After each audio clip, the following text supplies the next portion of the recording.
Hello lovely people and welcome back to this week's new video. Today I am going to be attempting to read books that spell out my name. So I will be taking the first letter of each book title to use that to spell my name. This video is inspired by Sarah Caroli, who is a new to me booktuber that I've been watching from like I think the beginning of the year. I think she is so infectious in how cozy and adorable that she is, and I thought this would be a fun idea, especially since my name is only 3 letters. If you're new here, hi, my name is Noah. I'm a bookish and lifestyle vlogger born and raised and still based in New York City.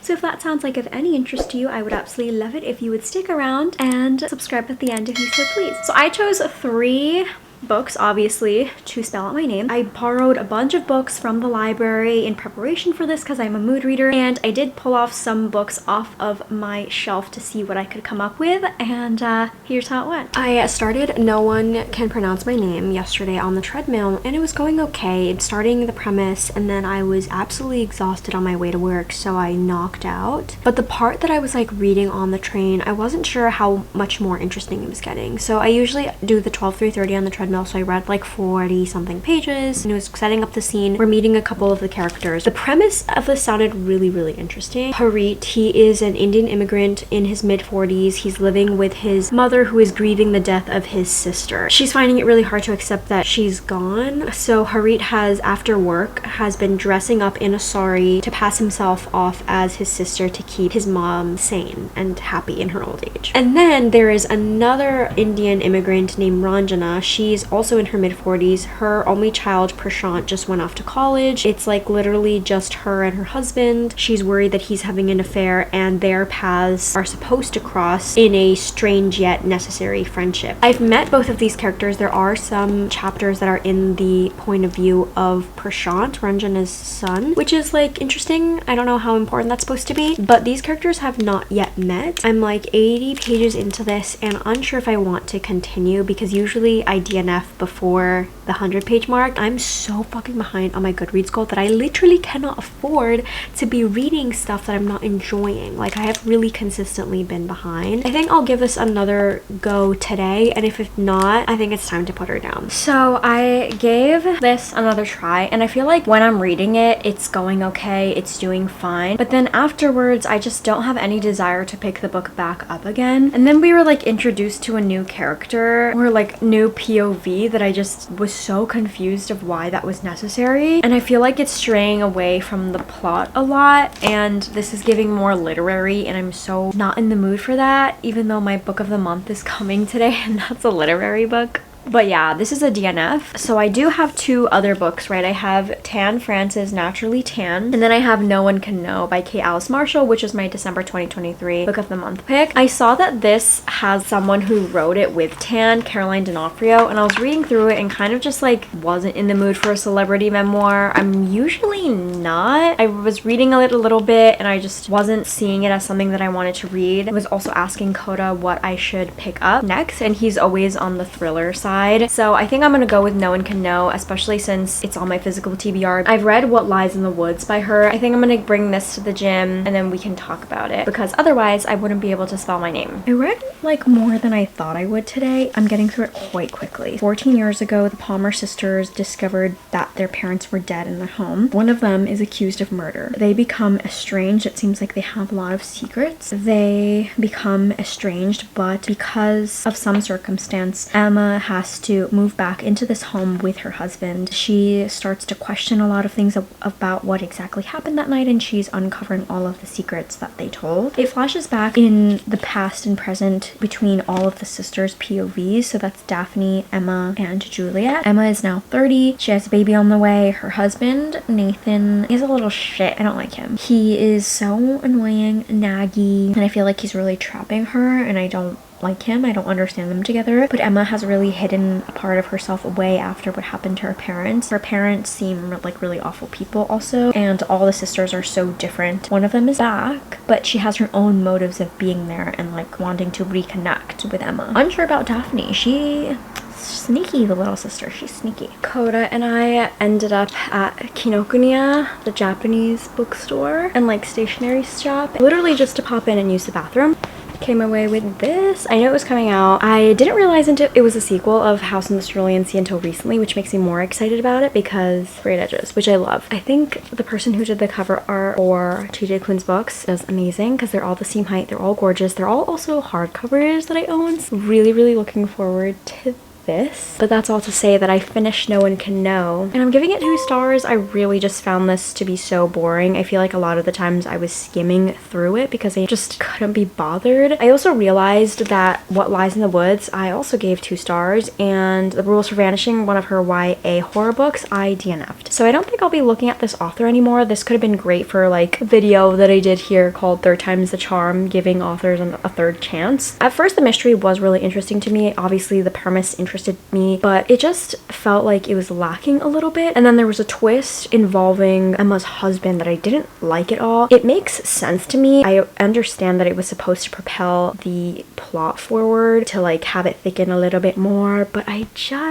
don't know, the way this was written, I guess, just didn't really seem that scary or interesting to me. Like the mystery, just I couldn't be bothered. That at one point when that plot involving the husband happened, I had to go back and reread it because it wasn't registering to me what happened because, like I said, I was skimming. So I just don't really love how it all ended up. I decided not to bring my mic, so hopefully audio is not too bad. I also forgot a tripod, so I'm currently not in my space because I'm dog sitting at the moment. Oh, hello. I did start reading One of Us Knows by Alyssa Cole yesterday. I'm a little bit nervous. Like, this just came out in June, but I really did not like When No One Is Watching, her first thriller book. I really love Alyssa Cole as a romance author. Pretty sure I DNF'd When No One Is Watching. I really had a difficult time thinking that was a thriller at all. In a way it was, but I don't think it was translating very well onto the page. So this one I'm also kind of struggling with, and I'm only like 46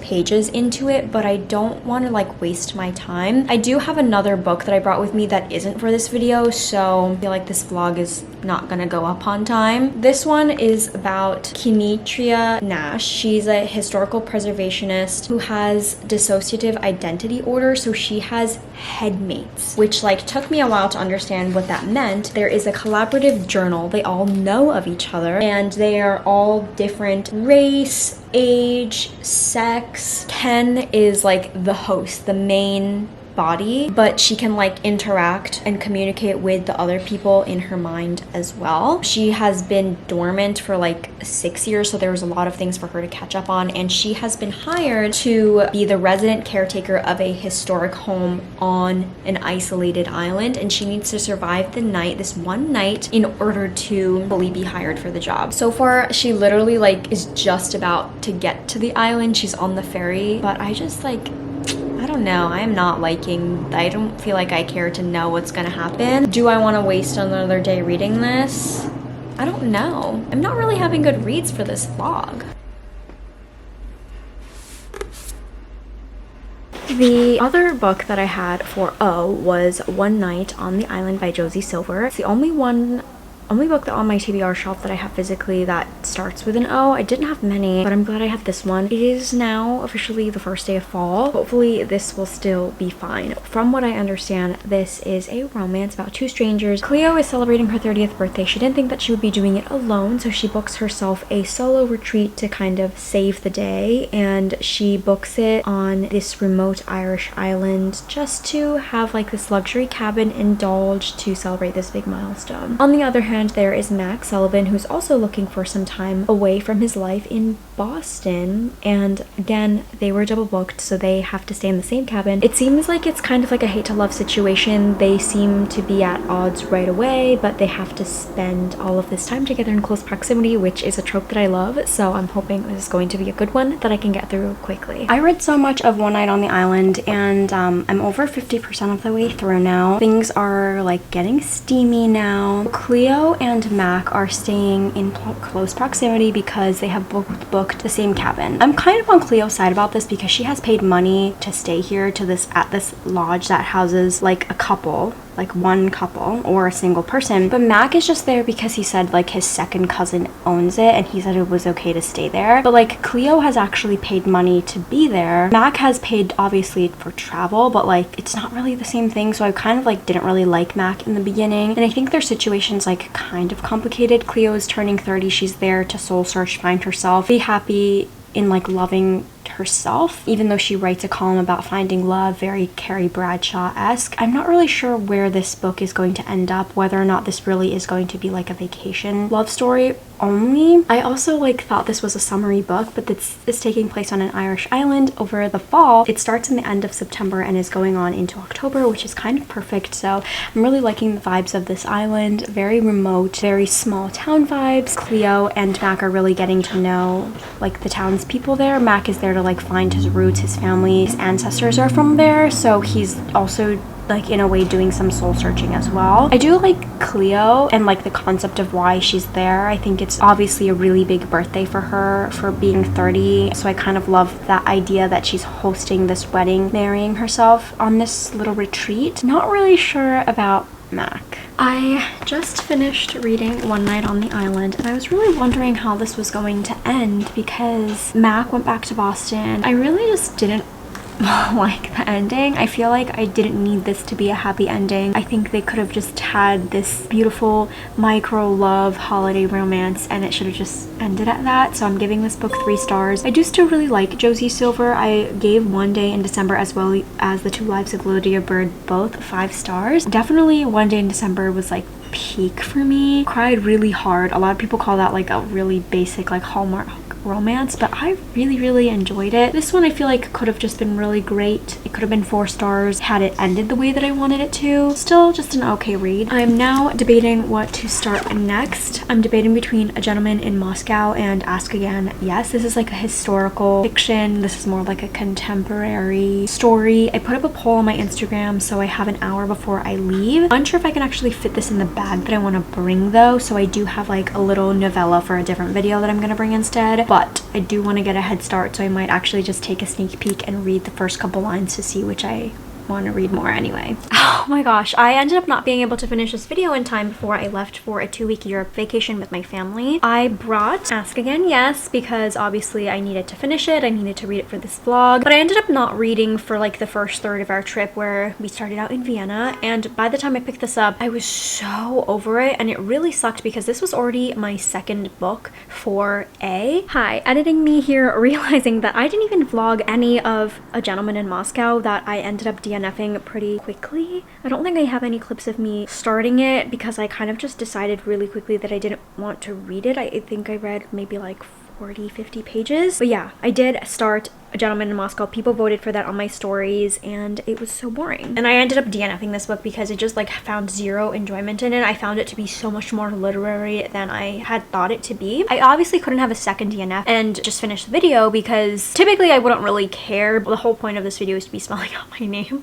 So I did find an ebook called All the Dark Places by Terry Parlato. I really skimmed through this. It was on my TBR. Read it as an ebook on Libby. Thankfully it was available right away. This also just like totally bored me. It was so obviously a debut novel that I really struggled bust through it. I honestly skimmed through some of it and just like really focused on getting it done, and that still took me like 4 days to do on my trip, even though I was reading almost every night. So I gave that book 1 star. However, it still means that I was able to spell out my name. This kind of was like a disaster of a video though, because I had a DNF for every single letter, which is honestly so absurd. That has never happened to me before. That's why I literally said this video is fucking cursed and I probably shouldn't try again. But anyway, these are the 3 books that I was able to finally complete and spell out my name. I hope you enjoyed this mess of a reading vlog, and I will see you all in my next video. Thank you so much for watching. Bye!